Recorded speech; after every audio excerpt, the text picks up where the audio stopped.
Hello everyone and welcome to my very first YouTube video upload ever. So you're privileged to be here where it all begins. I'm honoured to have you here. Thank you for joining. Let's get straight into it. So what is this going to be all about? Well, I'm into lots of different stuff. I guess lots of you out there are as well. For me, it's scuba diving, skiing, lots of different sports, and above everything really, guitars. In particular, I love guitar gear. In particular, I love amp modelers. I'm not really a tube amp sort of guy.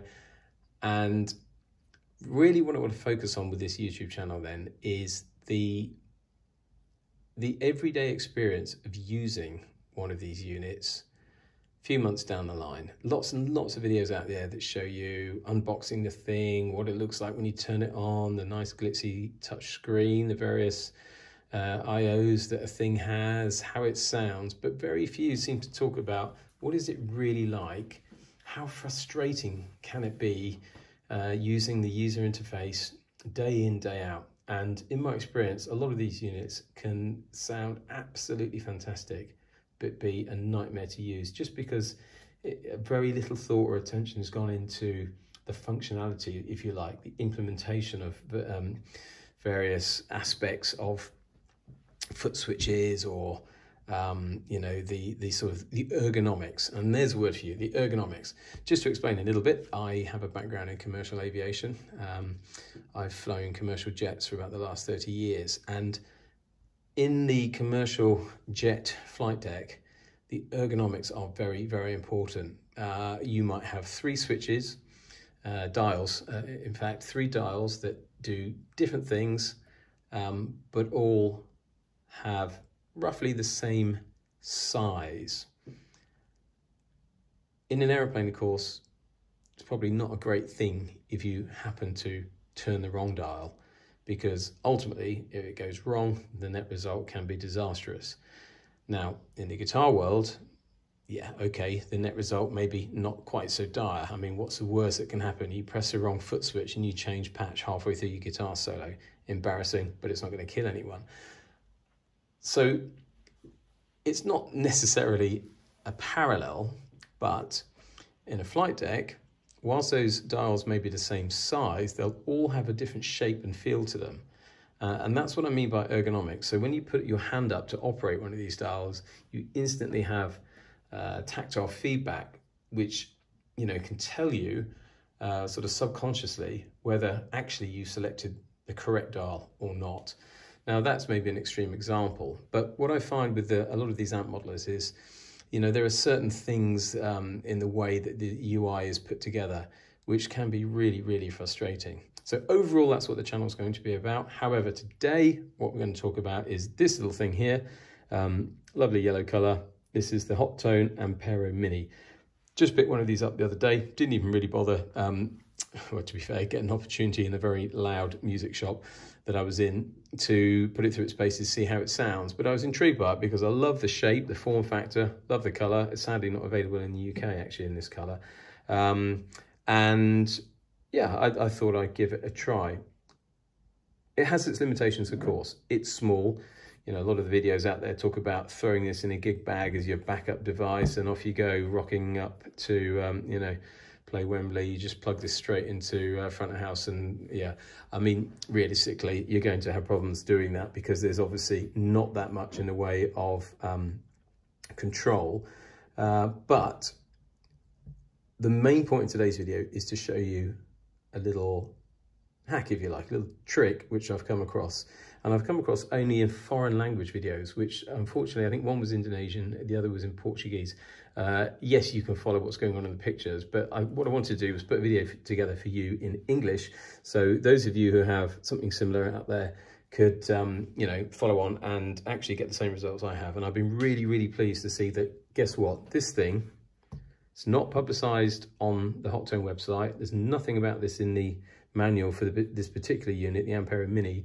But amazingly, using that USB-C port just there, it has full MIDI implementation, which is pretty amazing, especially as they seem to have overlooked that and not really explained that in any of the documentation. What am I using then to power it? Well, it's another little top sort of tip, actually, a little trick. I'm a big fan of things that are battery powered. So here's something that's quite nice. Standard rechargeable power bank, 9-volt booster cable off Amazon. Again, this is early days for me with YouTube, so I haven't quite got the hang of putting links up there, that sort of thing. Using a polarity reverser because this thing is center positive. The Ampero is just a standard, you know, guitar pedal 9-volt DC input, but it's center negative.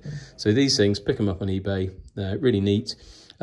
If you're ever worried, by the way, about these things coming apart, you can actually get some heat shrink, put it over the top, shrink it together, it's never going to come apart, and then plug that straight in, and here we go. You've now got a battery powered Ampero Mini, which is a thing of beauty. Clearly it runs on mains, but I quite like having a battery pack, so I can just use it anywhere I want. So there we go, that's that thing powered up. I'm not going to talk anymore really about what this thing does, how it sounds, all the rest.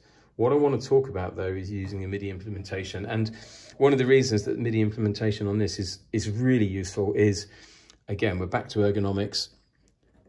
It has a looper. Great, I like using loopers for practice. They're really, really handy. Like with a lot of these devices, you access the looper by holding down a couple of foot switches. One of the problems is, once you've entered the looper, you can't actually exit the looper using the foot switches. I don't know why. Again, this would be a very simple firmware update. So Hotone, if you're watching, anyone who has any links to them, there are forums out there, people, let's post, because all you need is a firmware update that allows you to exit the looper the same way. For some bizarre reason, they haven't thought of that. The only way to exit the looper, well, there are two ways. The obvious way is to touch this button here, which is on the touch screen. You're not going to do that when you're playing, clearly. The other way of doing it is you can actually change the assigned functions to each of these foot switches. So I could assign foot switch 2 to looper exit. Brilliant. But the trouble is, when I do that, I then lose whatever other functionality of this foot switch I might like. And there's no way of setting this up to be a single pedal foot looper, which again seems strange. I can use it to record, I can use it to play, I can use it to overdub, but unlike with most single, well, in fact, all single pedal loopers, single foot switch loopers, sorry, what I can't do is double press to stop, hold to clear. That's all done on this, but now I've set this up to exit the looper. Guess what? I exit the looper, that's all I can use it for. Looper's still playing, and the only way to clear it is to use touchscreen, which of course you are not going to do whilst you're playing.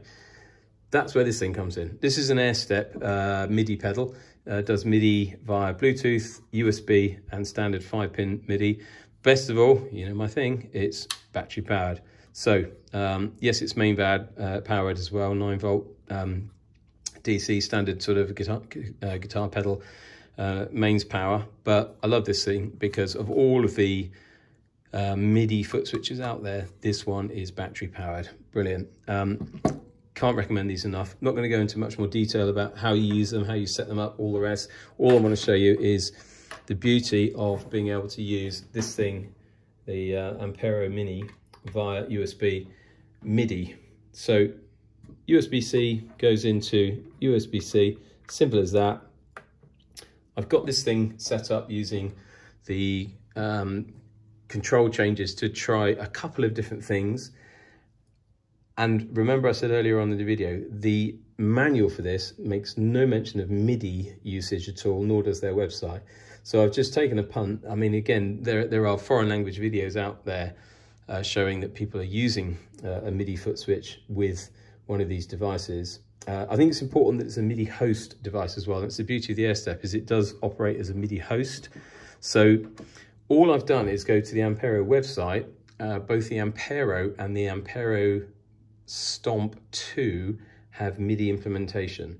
So I've just taken, I've downloaded their manuals from the Hotone website, and I've just tried a few things. So I've assigned a couple of these foot switches to, you know, whatever control change, program change numbers the MIDI tables recommend, and here we go. This one is assigned to turn the sort of step down patch by patch. There you go. This one, the opposite, step up. And this one, best of all, is set to enter looper. It's in toggle mode, so the light comes on. And that's just a particular way of setting this thing up, which is all done within an app.